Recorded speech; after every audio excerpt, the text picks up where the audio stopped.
Granny squares are nostalgic, versatile, and there's just something magical about how a simple crocheted square can hold so much personality. And today I'm sharing my all-time favorite books, tools, and little tips to make crocheting granny squares even more enjoyable. Whether you're brand new to granny squares or you're a seasoned veteran and you have crocheted more granny squares than you could ever count, grab your current favorite project, a mug of something warm and delicious, and settle in because we are about to obsess about all things granny squares. We're going to talk a little bit about history, my favorite resources, and a sneak peek behind something new I'm working on. The very first thing that I ever crocheted was a granny square, and I learned from a tutorial from Jada in Stitches here on YouTube, and I'll leave a link for it in the description box because I still think it's one of the best ones out there. I had no idea what I was doing, but something about that little granny square clicked for me. From there, I went all in and crocheted a granny square baby blanket, and it was this strange mix of wool yarns that didn't quite go together, and I thought at the time that this was the perfect gift for my unsuspecting sister-in-law who was awaiting the birth of her first baby. That blanket was riddled with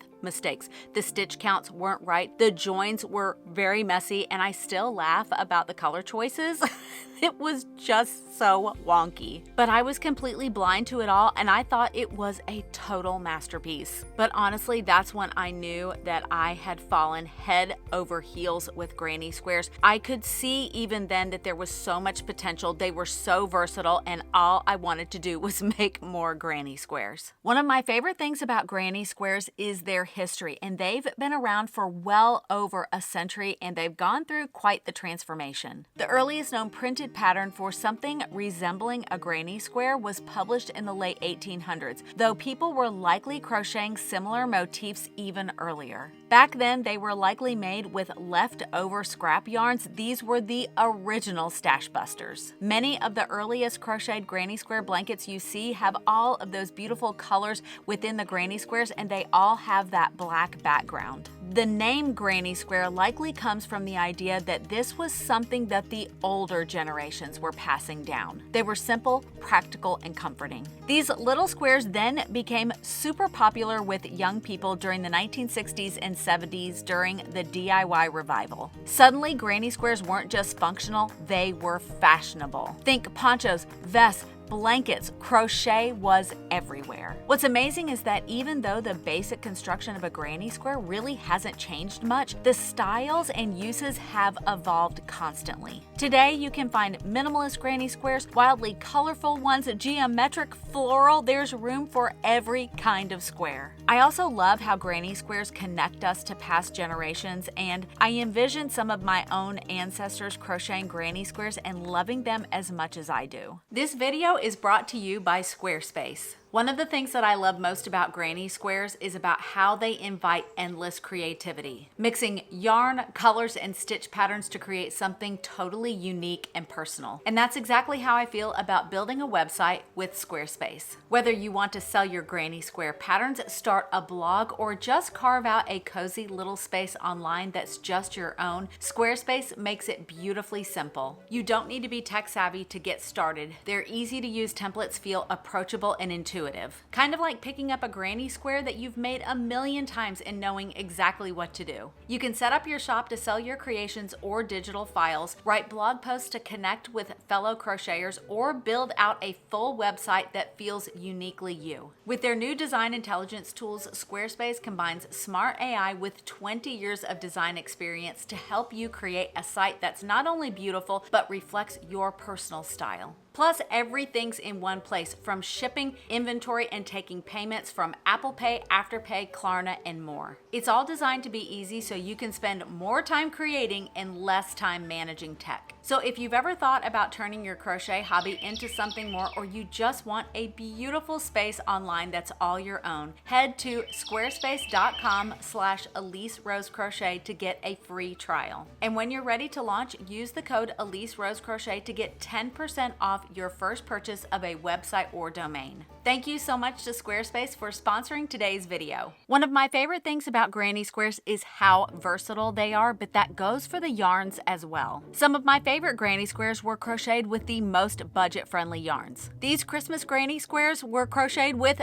Dollar Tree yarn, and I still think they look amazing. And on the other end of the spectrum, there are people who love to crochet granny squares with high-end yarns. I crocheted an entire shawl for a friend with a luxury cotton silk blend, and it turned out absolutely gorgeous. So whether you're raiding your scrap bin or you're treating yourself to something luxurious, the possibilities really are endless. Here are some of my personal favorite yarns that create beautiful granny squares no matter your style or your budget. Dollar Tree Just Yarn Worsted is a fantastic, super budget-friendly yarn for making granny squares. It's 100% acrylic and comes in these cute little 50-gram skeins. Stylecraft Special DK is another one of my favorites. This is a 100% acrylic yarn, and it comes in so many gorgeous colors. It's very budget-friendly, and this is a 100-gram skein. I've actually made an entire granny square blanket with this yarn, and what I love about it is that you can throw it in the wash and in the dryer, and it comes out looking brand new. One of my favorites is Happy Place, and this was a collaboration between Tony Lipsy of TL Yarn Crafts and Hobie. This is also a DK weight yarn, and it's a 100-gram skein, and I actually crocheted 2 different granny rectangle blankets with it, and they turned out absolutely gorgeous. It's also 50% cotton, 50% wool, and it just feels so good in your hands. Another one of my favorites is Natura Just Cotton, and this is a 100% cotton fingering weight yarn. It comes in 50-gram donuts, and there are so many different, absolutely stunning colors. I crocheted a granny square baby blanket with this yarn, and it has the most incredible drape. So before you click add to cart on this yarn, I do want you to know about one thing.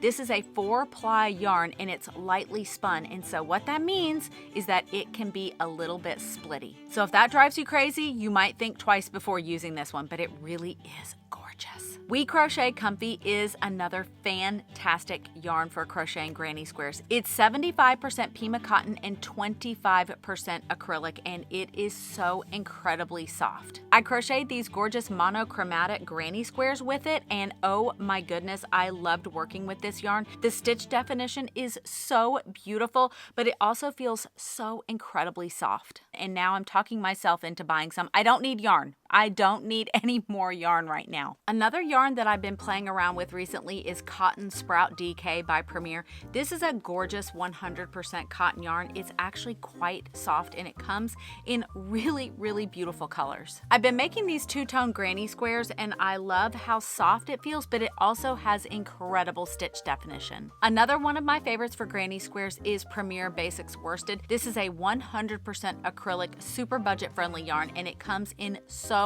many gorgeous colors. I've been using it to crochet my 2025 book blanket. Don't ask me how it's going.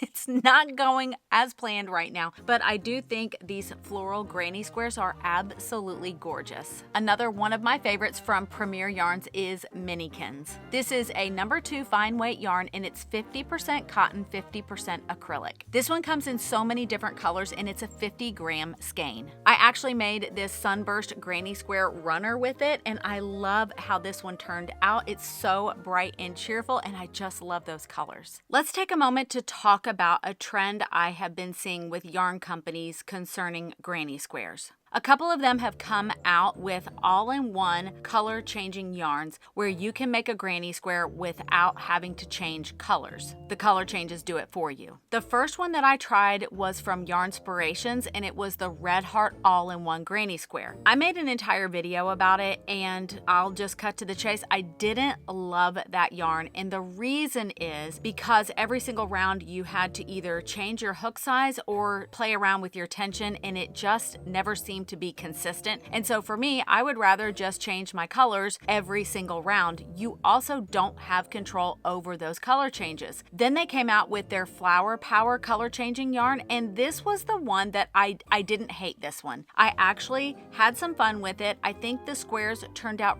really pretty, and I did have to play around with my tension and hook size a little bit, but not nearly as much as I did with the all-in-one granny square yarn. And the only one that I would say that I actually really liked was the Minikins chenille from Premier. This one was a beautiful chenille yarn. I actually made an entire little blanket for my cat Olive. She absolutely loves it. And I felt like this one, I didn't have to play around with it quite as much. And maybe it's because it's that chunky chenille yarn and it's just a little more forgiving. Once I got hooked on granny squares, pun totally intended, I did find that having the right tools really made all the difference. It was more enjoyable, less frustrating, and I liked the final results much better. And over the years, I've discovered a few of my go-to favorites that I reach for again and again and again. First up are my crochet hooks. This is the most important tool that we as crocheters are going to be using, and I love my Clover Amour hooks. They're lightweight, they have that smooth metal finish as well as a rubbery texture on the handle. I have found that these help a lot with hand fatigue, so I'm able to crochet longer. But these aren't the only crochet hooks. There are so many great ones out there, and I highly recommend experimenting to find the best one for you. Another tool that I really love are my darning needles. Now, many of us think darning needles are just darning needles. Aren't they all the same? Well, actually, they're not. And I recently started using these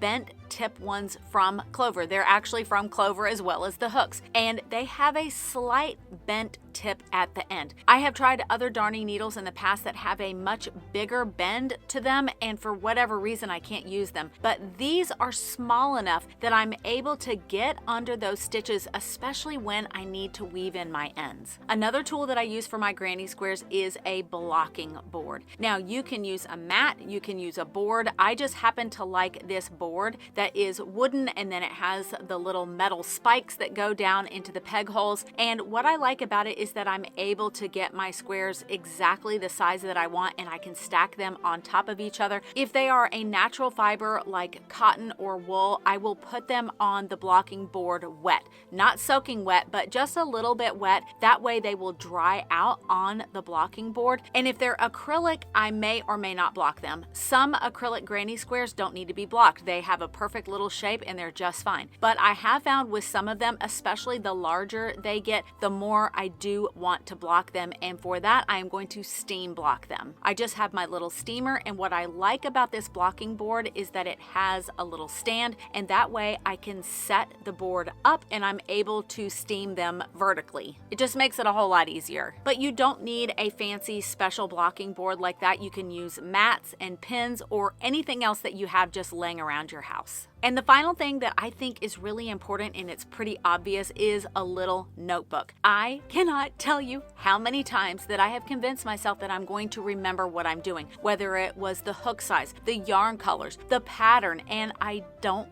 write that information down, and later I don't know what I did. I've done that more times than I can count. Now I try to take meticulous notes and I write down things that are probably a little too obvious, but I know myself and I know how much I will forget. This next tip is one that I talked about in a recent video, but I think it bears repeating because it's such a good one. I got this from Perfect Crochet Finish by Jane Crowfoot. Her tip for keeping granny squares from being biased or slanting is to switch back and forth how you start. Starting on the right side, you crochet. Then flip it over onto its back, crochet the next round, flip it back and forth, and that will naturally correct that bias, that slant, so that your squares turn out perfectly square. There is something incredibly satisfying about flipping through a beautiful crochet book, and over the years I've collected a handful of crochet granny square books and even a card deck. These are books that I go back to again and again and again for inspiration, for ideas for colors, and just to get those creative juices flowing. And don't forget to check your local library for crochet granny square books, because you never know what you'll find. This first book is my hands down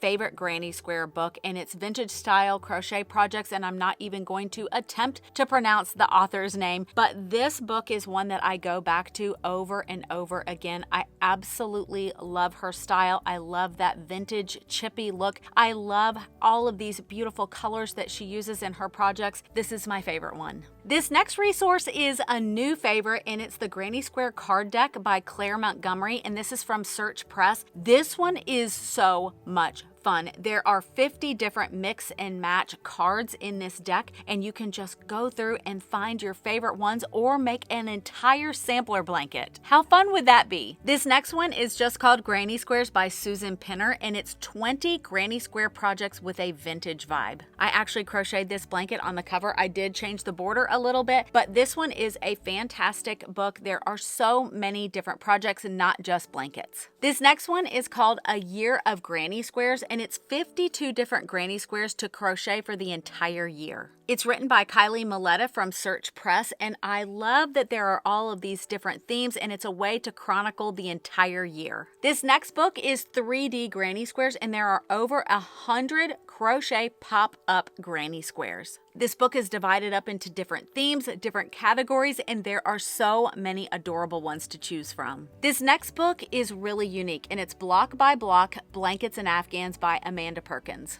This isn't just a simple granny square pattern book. This one is full of resources and education and inspiration to make some of the most beautiful and unique granny square blankets that I have ever seen. This next book is so much fun, and it's the My Granny Square Wardrobe, and I am determined that I am going to crochet myself a granny square cardigan this year. I absolutely love this one, and I think I would wear it all year round. But there aren't just cardigans, there are hats, there are shorts, there are all different kinds of wearables made with granny squares. Granny squares are like little blank canvases. They can turn into anything that you want. You can use any colors that you want. You can create a feeling, a vibe, a story with granny squares, and I am attempting to design my very first granny square, and it's proving to be a little more difficult than I thought it was going to be, but I want to share my inspiration for my granny square first. The birds are really loud today. This is Mr. and Mrs. Humphrey. Mr. Humphrey is complete. Okay, can we take it down just a little bit? He said no. This is Mr. and Mrs. Humphrey, and as you can tell, Mrs. Humphrey isn't quite finished yet, but Mr. Humphrey is completely done, and I am so in love with this little couple, and I wanted to create a granny square blanket to go with them. I have this whole world where Mr. and Mrs. Humphrey live, and I wanted it to be something vintagey and floral and feel just like them. I'm using Stylecraft's Special DK for the blanket, and I wanted to use the exact colors from their little clothing, and I wanted it to really feel like it was inspired by them. And so far, this is what I have, and I'm really happy with how it's turning out so far. I really love that it has that vintagey feel. I love that I have the green from Mr. Humphrey's pants and that plum color from Mrs. Humphrey's little bobble stitch sweater, but I've run into a problem. I really want that traditional square around this circle, and I have tried multiple times to make it work, and it's just not going to work, and I figured out the reason. For making granny squares, you want to have a stitch count that's a multiple of 4, which I definitely have for each and every round. The problem that I did not anticipate was that I have 6 petals around, and just having 6 petals was going to make squaring this off just not exactly what my vision is. So I'm going back to the drawing board, and I am going to be making 8 petals, and I'm going to see how that turns out. I'm really hoping that I can accomplish my vision. I don't know if this is ever going to turn into the blanket of my dreams, but I'm still going to keep working on it and see what I can come up with. I hope you enjoyed today's video all about granny squares, but I would love to hear from you. Let us know in the comment section what your favorite tools, your favorite granny square patterns, and resources are. We would all love to hear from you. But I hope you have a great rest of your week. Stay safe and happy stitching.